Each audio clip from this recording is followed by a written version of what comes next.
Hey everyone, it's Holly and I'm here with another year of giving video, and I am going to talk about blood donation this month. Whoa. I had actually not even thought about this, and then I had to go get a health screening done for my health insurance, and I had seen a blood donation sign and it made me immediately think about it.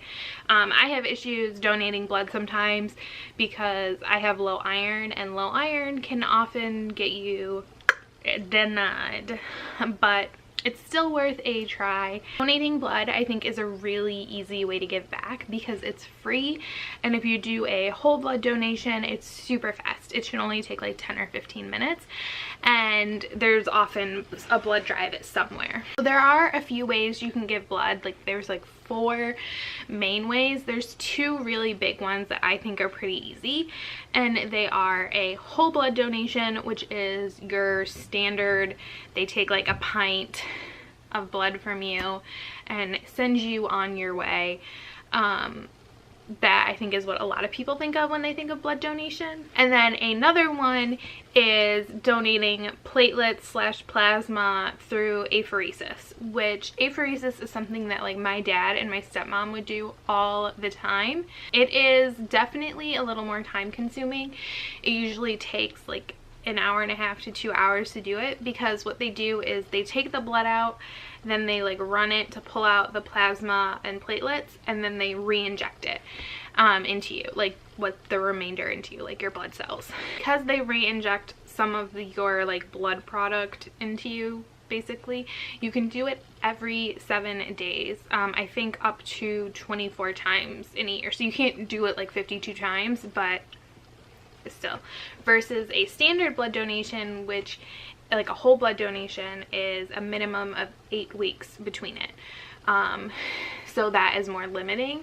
And there was a while where my dad and my stepmom were doing apheresis like every other week. Talking about this, one of the reasons I wanted to talk about it is there is a constant need for blood, and there's like always a shortage, and it's always needed, and it's because it's needed for so many things. Whether it's a straight up blood transfusion, you never know. Like, there's obviously the times where you might think somebody would need a blood transfusion, like a car accident, a surgery, a platelet drop, but there are also other reasons that they need to collect blood.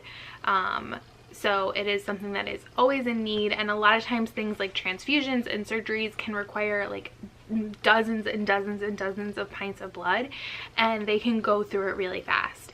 And it's needed during times of like tragedy and like things like natural disasters, or God forbid like terrorist attacks or anything like that. But it's also just needed on a day-to-day basis through things like car accidents, illnesses like cancer. A lot of times people need blood donations, stuff like that. It can also lead to something more if you're comfortable with it, like my father, because he donated. He was on a registry and he got called in to see if he would be a donor for somebody who needed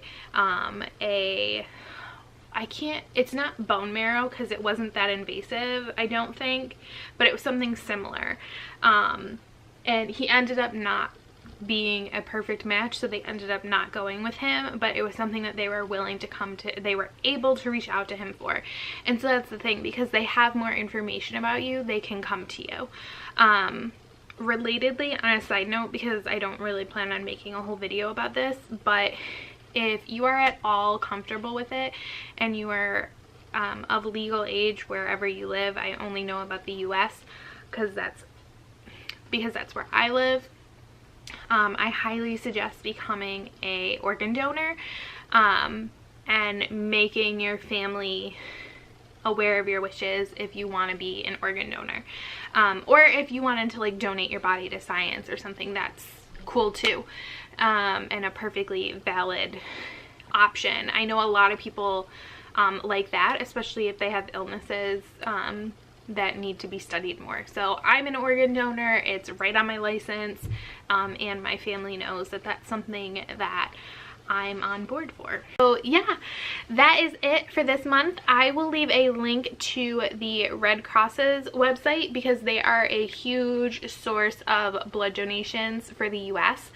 and On their website, you can find out more information about blood donations, like the other 2 donation types I didn't talk about. If you have questions about different kinds of donations, like if you qualify, and it also talks about where the blood can go and what its uses are, and you can search for a blood donation drive near you in case you are willing to donate your blood. So yeah, you can check that out if you want, and thank you so much for watching. Bye.